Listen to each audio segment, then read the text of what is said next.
Good morning students. तो आज हम एक नया चैप्टर स्टार्ट करने जा रहे हैं। चैप्टर का नाम है गाउसेस लॉ एंड इट्स एप्लीकेशन।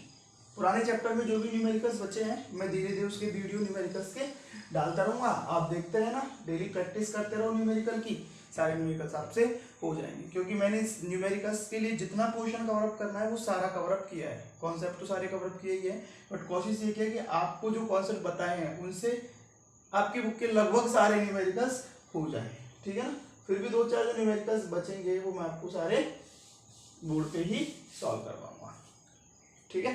तो आज हम स्टार्ट करते हैं चैप्टर नंबर 2। चैप्टर का नाम क्या है? गाउसेस लॉ, गाउस का नियम एंड इट्स एप्लीकेशन। टॉपिक का नाम क्या है? गाउस का नियम एंड इट्स एप्लीकेशन। बात समझ में आई? तो इसको समझने के लिए हमें कुछ पॉइंट्स पढ़ने पड़ेंगे, कुछ छोटी छोटी फिजिकल क्वांटिटी है उनके बारे में आपको आना चाहिए। उसमें सबसे पहली फिजिक्स क्वांटिटी है इलेक्ट्रिक फ्लक्स। सबसे पहली फिजिकल क्वांटिटी कौन सी है? Electric flux. अब इस इलेक्ट्रिक फ्लक्स को भी जानने के लिए आपको पता होना चाहिए किसके बारे में? एरिया वेक्टर के बारे में। किसके बारे में नॉलेज होनी चाहिए आपको? एरिया वेक्टर के बारे में, ठीक है बच्चों। अभी तक जो हमने पढ़ा वो एरिया पढ़ा। एरिया आपसे पूछे इसका एरिया बताओ, आप फटाफट से बता दोगे। इसमें कहा सर्किल का एरिया बताओ, आप कह दोगे पाई आर स्क्वायर। रेक्टेंगल का एरिया बताओ, आप कह दोगे लेंथ इनटू विड्थ। आपसे कहा स्क्वायर का एरिया बताओ तो आप कह दोगे साइड का स्क्वायर, ठीक है। लेकिन ये सब क्या निकाल रहे हो आप? इसका निकाल रहे हो मैग्नीट्यूड। क्या निकाल रहे हो? मैग्नीट्यूड। बट आज से हम क्या सीखेंगे कि एरिया स्केलर क्वांटिटी नहीं है। एरिया कैसी क्वांटिटी है? वेक्टर क्वांटिटी है। तो जब भी कोई वेक्टर क्वांटिटी आती है तो उसका मैग्नीट्यूड तो हम पढ़ते ही हैं, मैग्नीट्यूड तो हम जानते ही हैं। इसके अलावा हमें एक और डील करनी होती है, वो होती है डायरेक्शन से। किससे? डायरेक्शन से। तो आज हम किसी भी सरफेस से या फिर किसी भी शेप का वेक्टर के साथ मतलब मैग्नीट्यूड के साथ उसकी डायरेक्शन निकालना और सीखेंगे। और इसके लिए एक सीधा सा कॉन्सेप्ट है, ध्यान रखो। द डायरेक्शन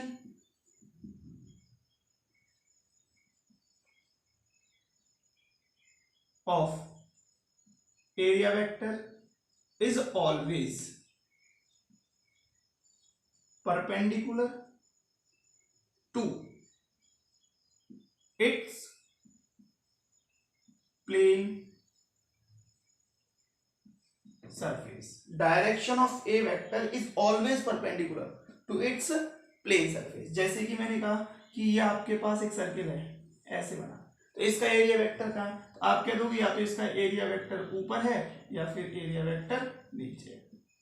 2D में ध्यान रखो, 2D शेप्स में जितने भी 2D शेप्स आते हैं ना, उसके अंदर एरिया वेक्टर ऊपर भी हो सकता है और नीचे भी हो सकता है। हम प्रेफर ऊपर का करते हैं ज्यादातर, बट 2D शेप में दोनों तरफ इसका एरिया वेक्टर हो सकता है। जैसे मैंने कहा कि मैंने एक तरीके से ये ऐसे एक पैरेललोग्राम बना दिया, बताओ कहाँ? आप कह दोगे या तो ऊपर या फिर नीचे। बिल्कुल सही है, ठीक है। जैसे मैंने ऐसे इस तरीके से एक रेक्टेंगल बना के रख दिया आपको, और ये कहा कि रेक्टेंगल कुछ इस तरीके से रखा हुआ है, मतलब एक्स वाई प्लेन में रखा हुआ है। किस में रखा हुआ है? एक्स वाई प्लेन में। आपसे पूछा, आपसे कहा कि ये तो इसकी विड्थ है, ये इसकी लेंथ है। अब आपसे पूछा कि बताओ भाई इसका एरिया वेक्टर कहाँ बनेगा, तो आप क्या कहोगे? A vector is equal to L cross B. ये तो गया इसका मैग्नीट्यूड। और डायरेक्शन क्या? डायरेक्शन क्या? देखो एक्स वाई प्लेन है ना, एक्स वाई प्लेन के साथ क्या आएगा? जेड। क्या आएगा? जेड। इसका परपेंडिकुलर प्लेन क्या हुआ? Z cap. या तो जेड कैप लिखोगे या फिर क्या लिखोगे? माइनस जेड कैप लिखोगे, दोनों ही सही है। जेड कैप लिखो या माइनस जेड कैप लिखो, ठीक है। क्लियर हुआ? जैसे कि एक क्वेश्चन हम इस पे देखते हैं ताकि और अच्छे से क्लियर हो जाए आपको। आपसे कहा गया in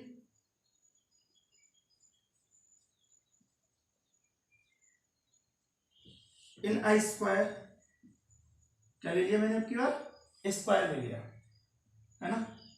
the side has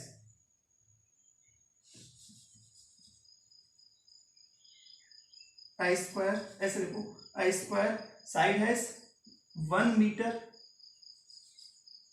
1 metre in X Y plane, then find out the A vector of that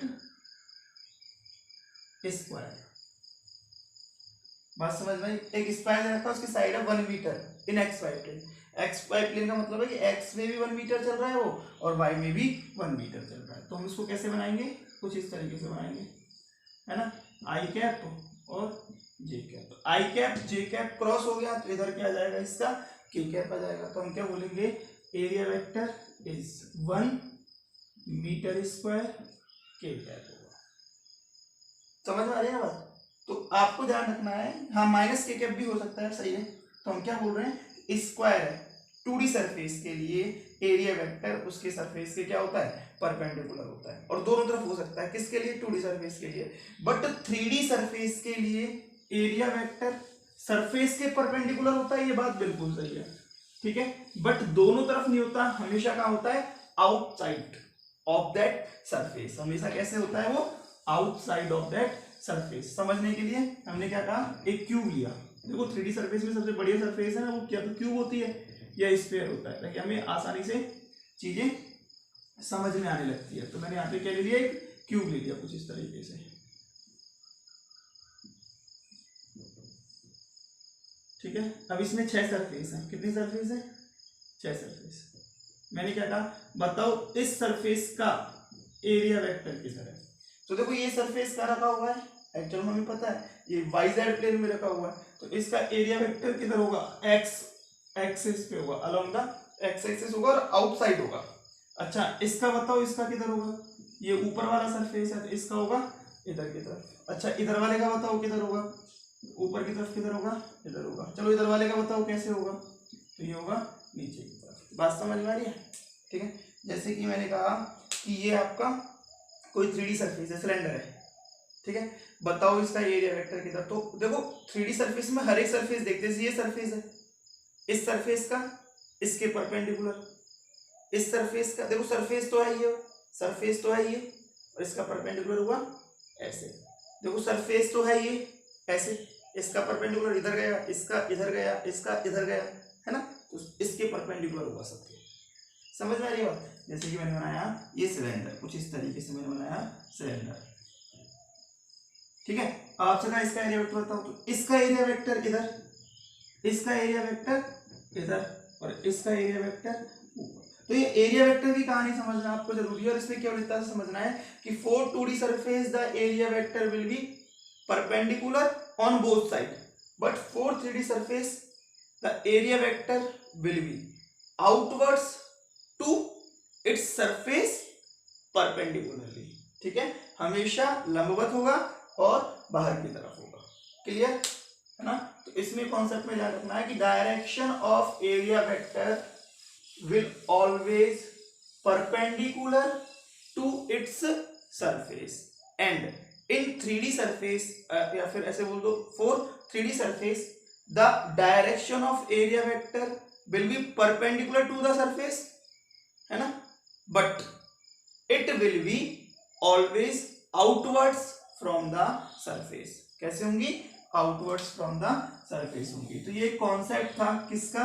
area vector का। आई होप आपको ये समझ में आ गया होगा एरिया वेक्टर क्या है। ध्यान रखना, हम एरिया को वेक्टर ले सकते हैं, वॉल्यूम को वेक्टर नहीं ले सकते। Volume is a scalar quantity, area is a vector quantity. हमेशा दिमाग में सेट करो, एक बार पूछा हुआ क्वेश्चन भी है, वॉल्यूम इज अ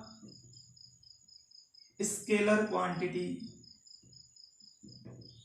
ठीक है, बट एरिया और length is a vector quantity. ध्यान रह जाएगा आपको, ठीक है।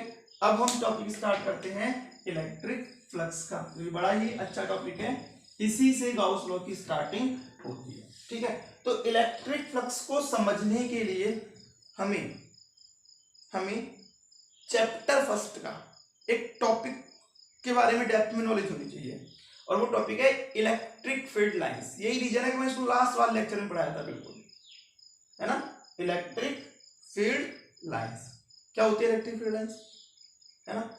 तो क्या बोलते हैं, किसी भी सोर्स चार्ज के सराउंडिंग इमेजिनरी लाइंस क्रिएट हो जाती है जिसपे टेस्ट चार्ज क्या करता है, मूव, ठीक है, ठीक है। एंड इमेजिनरी पाथ, है ना, developed for the test charge, ठीक है, is called electric field lines. या फिर ऐसा बोल सकते हैं कि टेस्ट चार्ज के सराउंडिंग वो इमेजिनरी लाइंस, है ना, जो कि टेस्ट चार्ज के लिए एक पाथ का काम करती है, क्या हो जाती है, EFS हो जाती है। अब क्या कहा गया, इलेक्ट्रिक फ्लक्स क्या हुआ? इलेक्ट्रिक फ्लक्स समझना, देखो इलेक्ट्रिक फ्लक्स क्या होता है कि मान लो हमने ये कोई एरिया ले लिया, ये क्या ले लिया, कोई एरिया, और इस एरिया को मैंने किसी इलेक्ट्रिक फील्ड में रख दिया जहां से electric flux, electric field lines कुछ इस तरीके से जा रही थी, ठीक है।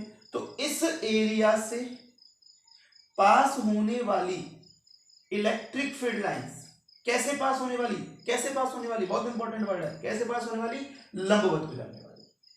कैसे गुजरने वाली, लंबवत गुजरने वाली। तो प्रति एकांक क्षेत्रफल लंबवत गुजरने वाली विद्युत क्षेत्र रेखाओं की संख्याओं को हम क्या कहते हैं, इलेक्ट्रिक फ्लक्स कहते हैं। दोबारा समझो, number of EFS, EFS means क्या, इलेक्ट्रिक फील्ड लाइंस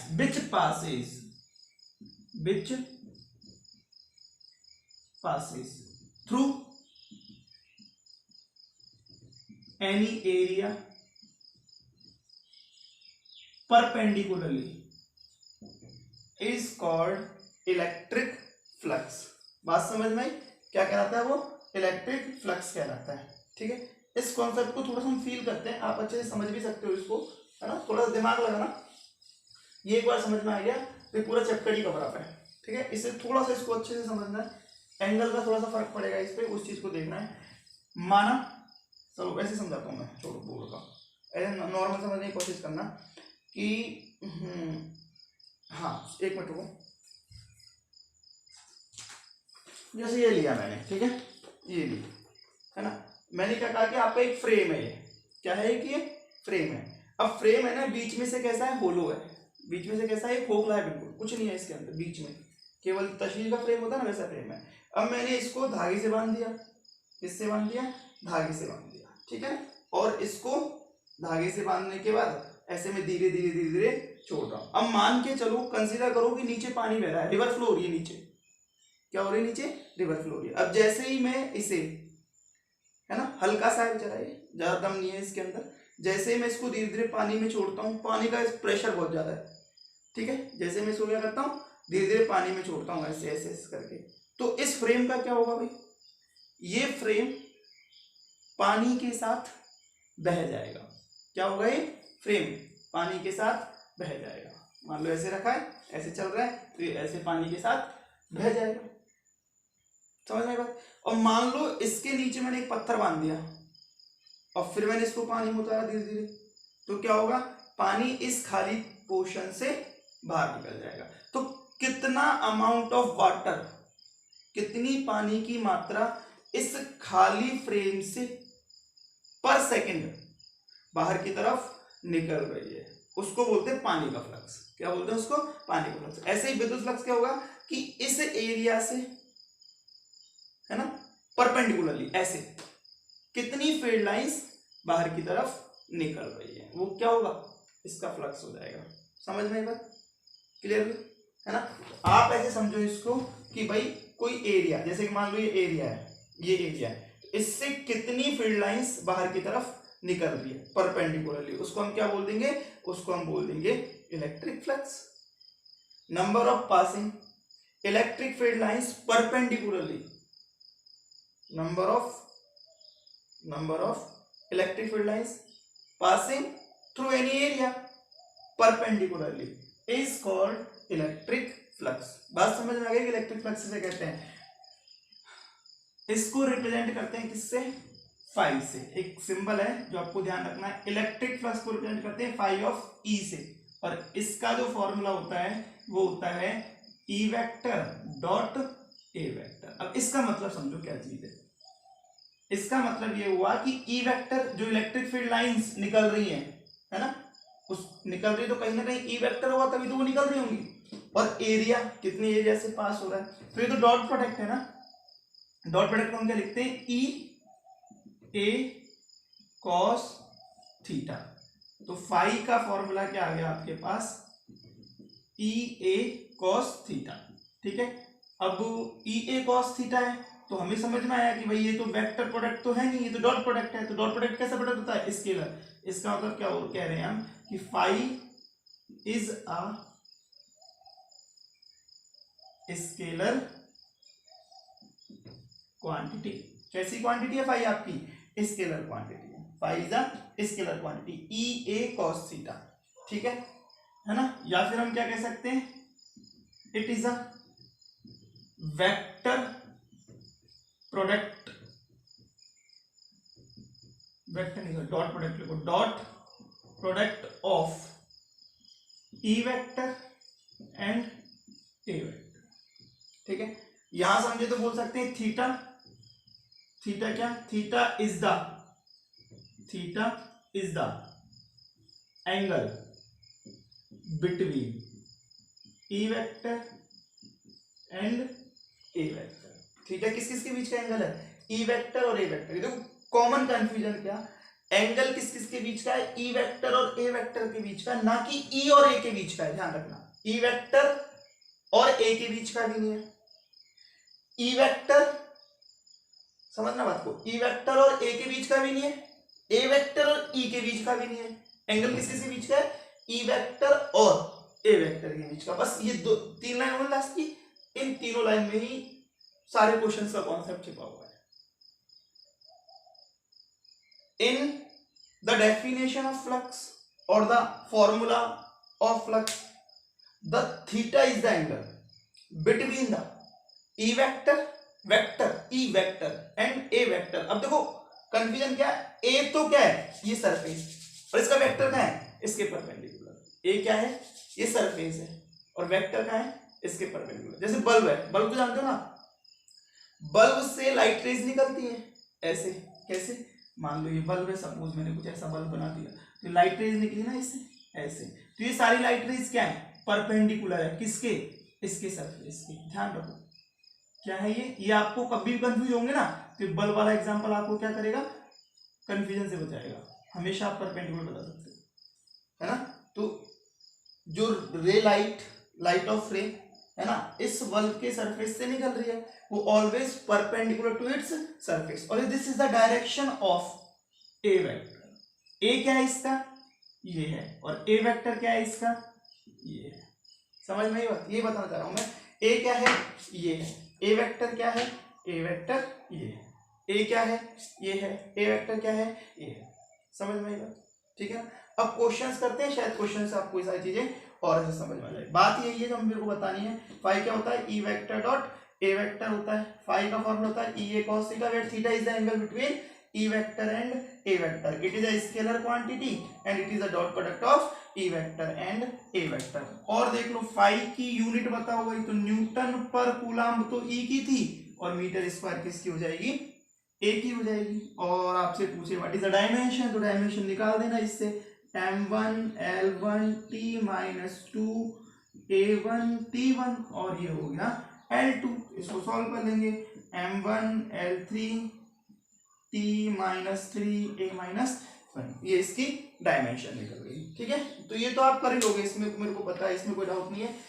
चीज है ना कॉन्सेप्ट समझने की, वो आपको एक ही चीज समझनी थी कि ई वेक्टर में और ए वेक्टर में डायरेक्शन किस तरीके से देखी जाती है, वो सारा क्वेश्चन का कॉन्सेप्ट था। जैसे मैंने आपसे कहा, अब समझना अच्छे से, आप खुद ही समझना कि ये डिस्क है, क्या है, एक डिस्क। ये डिस्क इस तरीके से इस ई वेक्टर वाले फील्ड में रखी हुई है। ई वेक्टर की डायरेक्शन ऐसे, तो आप मेरे को बताओ कि फाई की वैल्यू क्या होगी। तो आप क्या होगे, फाई की वैल्यू होगी ई वेक्टर डॉट ए वेक्टर होगी। बात समझ में आ रही है, E vector dot A vector होगी। अब ये डिस्क कैसे रखी हुई है, ऐसे रखी हुई है, डिस्क कैसे रखी हुई है, ये ऐसे रखी हुई है, दिखाई ना आपको डिस्क ऐसे रखी हुई है डिस्क, ठीक है ना, ऐसे रखी हुई है, मतलब ये डिस्क कैसे रखी हुई है आपकी, ऐसे रखी हुई है, ठीक है, समझ में आ रही है बात, ऐसे रखी हुई है डिस्क। तो बताओ भाई इसका ए वेक्टर का, तो आप क्या हो गए, ए वेक्टर, ये डिस्क ऐसे है तो इसका ए वेक्टर ऐसे हो गया, ई वेक्टर का है, इधर ही ई वेक्टर है, इधर ही ए वेक्टर है, तो थीटा कितना हुआ इसका 0 डिग्री। बात समझ में आई, थीटा कितना हुआ इसका 0 डिग्री। तो आप क्या लिख दोगे इसको, ई ए कॉस 0 डिग्री, तो आंसर आ जाएगा इसका ई ए, ठीक है। मान लो कभी क्वेश्चन को कैसे कर देता है, ये समझ में आ गया ना क्वेश्चन, ये तो इजी था ना, सबसे इजी क्वेश्चन है इसका फ्लक्स का, इससे इजी क्वेश्चन बन नहीं सकता, है ना। और समझो देखो क्वेश्चन, अब थोड़े से डाउट वाले क्वेश्चंस मैं आपको कराने की कोशिश करूंगा। मैंने क्या कहा, अ डिस्क, है ना, has area 5 centimetre square, keep in a, या put in a 10 newton per coulomb electric field makes an angle 30 degree with its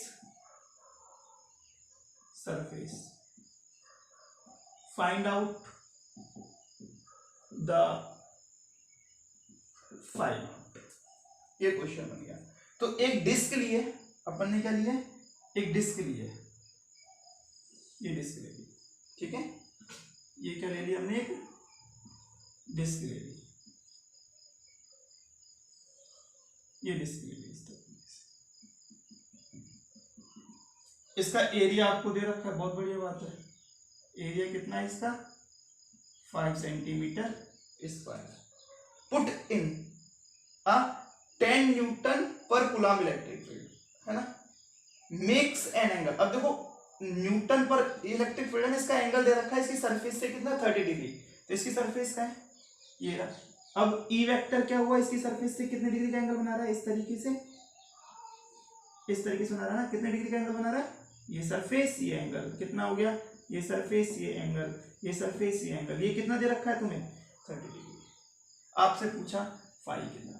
अब बच्चे क्या गलती करते हैं, उनको फॉर्मूला पता होता है फाई का, क्या, ई ए कॉस 30 डिग्री, ठीक है, ई की वैल्यू दे रखी है 10, ए की वैल्यू दे रखी है 5, सेंटीमीटर को किसमें कन्वर्ट कर लिया, मीटर में, कॉस 30, सॉल्व किया 10 5 10⁻⁻5, कॉस 30 की वैल्यू आई थिंक √3/2, इसको सॉल्व कर लिया, ये 5 आ गया, तो ये हो गया 25 √3 इंटू 10⁻⁻4, और इसकी यूनिट, ठीक है, क्या होगी, न्यूटन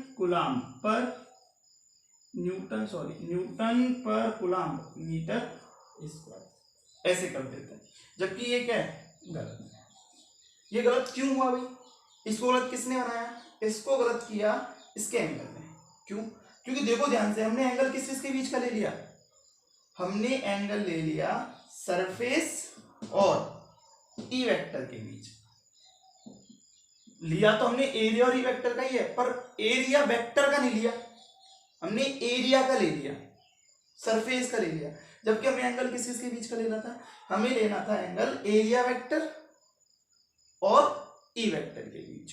अच्छा, तो एरिया वेक्टर क्या होता है, सरफेस से 90 डिग्री पे होता है, सरफेस से कितने पे होता है 90, मतलब ये जो थीटा की वैल्यू आती है ना आपकी, वो कितनी आती है, एरिया वेक्टर इधर जाता है ना, तो ये एंगल कितना आता है इसका 60 डिग्री आता, तो थीटा डिग्री हमें क्या पुट करना पड़ता, 60 डिग्री। तो जैसे ही हम यहाँ पे 60 डिग्री पुट करते, ठीक है, तो ये आपका क्वेश्चन फिर सॉल्व सही हो जाता है। 25 इंटू 10⁻⁻4 न्यूटन मीटर स्क्वायर पर कूलम, ये है इसकी जड़, है ना। क्वेश्चंस के गलत होने के चांस यहाँ पर इसलिए ज्यादा होते हैं क्योंकि आप एंगल देखना भूल जाते हो ढंग से, ठीक है, इस चीज को ध्यान रखना, एंगल की मिस्टेक मत करना, ठीक है। ये कोई छोटी मोटी मिस्टेक नहीं है, पूरे कॉन्सेप्ट जब आगे अच्छे अच्छे सवाल बनेंगे ना, ये पूरे कॉन्सेप्ट को क्या कर देगा, गड़बड़ कर देगा। इसलिए ध्यान रखो, in a flux we can see the direction between E vector and A vector, not E and A, E vector and A vector. बात समझ में अच्छे से, ठीक है। अब आप एक क्वेश्चन करके बताओ मेरे को, क्वेश्चन इजी है।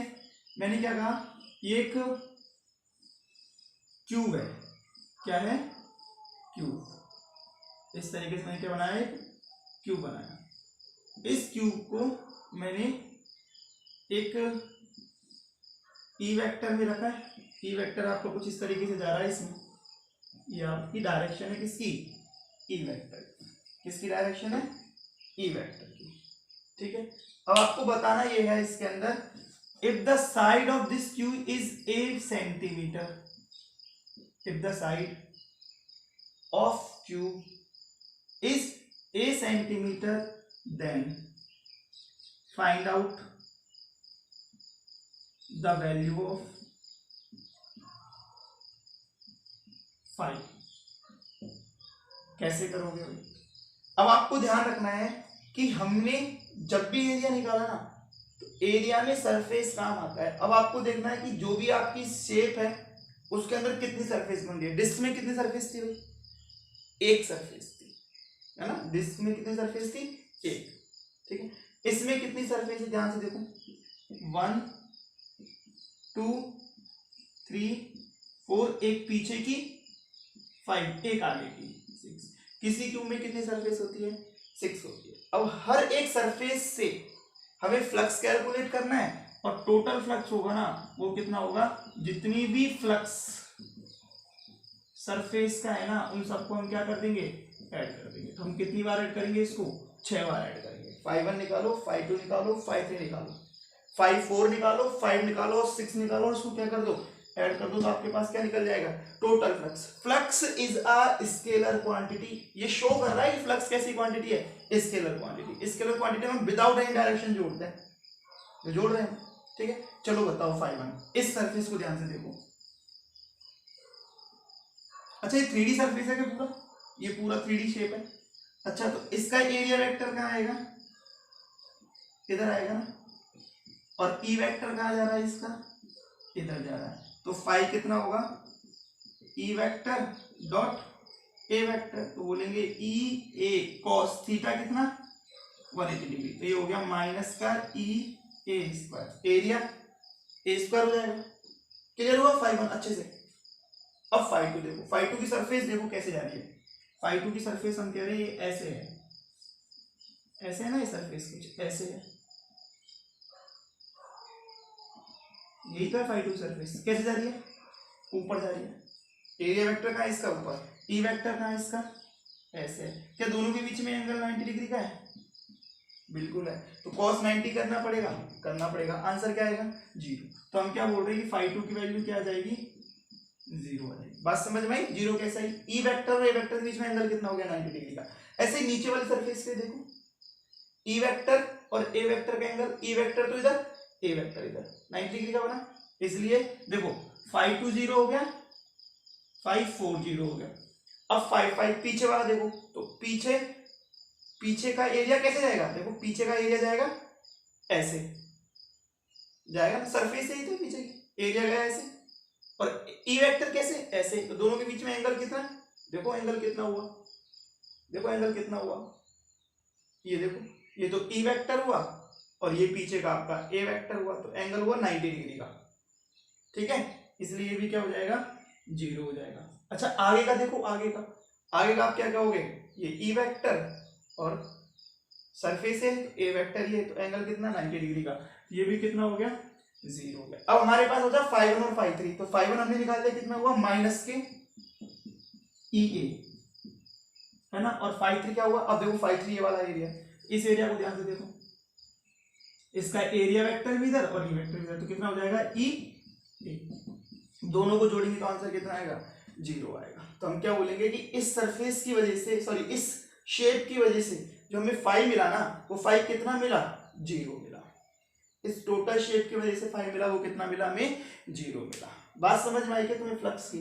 ठीक है, कल और क्वेश्चन करते हैं। बाकी ये चीज आज पचाने की कोशिश करना, बहुत बढ़िया कॉन्सेप्ट बताया है, इसको अच्छी तरीके से समझने की कोशिश करना। देखो ये चीज समझ में आई तो इस चैप्टर में कुछ है ही नहीं, ये डेरिवेशन में भी कंफ्यूजन इन्हीं चीजों का होता है ना। इसलिए इस कॉन्सेप्ट को बड़े ध्यान से समझो, है ना। एक दो क्वेश्चन किताब के लगा के देखो, नहीं आते कोई बात नहीं, इन्हीं क्वेश्चंस को आप अच्छे से रिपीट करो। कोई डाउट हो कमेंट में पूछो। हाँ एक चीज मैंने आपसे और बोली थी, उसको और सुन लो ध्यान से, बड़े ध्यान से सुनना। जो कल आपका चैप्टर कंप्लीट हुआ है उसमें हर एक स्टूडेंट आप मेरे को रिपोर्ट लिख के देगा। रिपोर्ट का मतलब ये कि आपको ये लिख के देना है कि चैप्टर समझ में आया या नहीं आया। किसमें? कमेंट में। कहाँ पे? यूट्यूब पे। ठीक है, क्या लिख के देना है कि आपको लेक्चर समझ में, मतलब ये पूरा चैप्टर समझ में आया नहीं आया। यदि कोई टॉपिक में डाउट्स हैं, यदि कोई टॉपिक में डाउट है और यदि वो कॉमन डाउट है, मतलब बहुत एक टॉपिक में बहुत ज्यादा डाउट आ रहे हैं, तो उसका वीडियो लेक्चर में वापस से रीशूट करूंगा। ठीक है, और यदि मान लो नॉर्मल डाउट है, ठीक है, तो मैं उसको फोन पे कंप्लीट करने की कोशिश करूंगा। ठीक है, तो समझना क्या है हमें आपको कि कमेंट करना है, मेन चीज है कमेंट करना है। कैसे? कि मेरे को चैप्टर समझ में आया या नहीं आया, विद नेम, आपका नाम होना चाहिए। ठीक है, ये सारा डाटा आपका ऊपर जाएगा। ठीक है, एक बार कमेंट में लिख के, ठीक है, आप मेरे को बताओगे कि आपको ये समझ में आया नहीं आया। दूसरा चैप्टर में अपने रिस्क पे स्टार्ट कर रहा हूँ।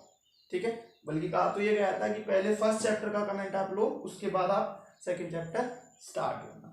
ठीक है, तो आज किसी भी कंडीशन में मेरे को ये आपको देना है। ठीक है ना, कुछ नहीं करना, कमेंट बॉक्स में जाओ, सीधा लिखो चैप्टर समझ में आया या नहीं आया। दो ही ऑप्शन है, तो लिख देना समझ आया। ठीक है, समझ आया, चैप्टर समझ में आया, आपका नाम खत्म। नहीं आया तो ये टॉपिक समझ नहीं आया, ऐसे नहीं आया, क्या नहीं आया, ये टॉपिक समझ नहीं आया, आपका नाम खत्म। ठीक है, इतना सा काम आपको करना।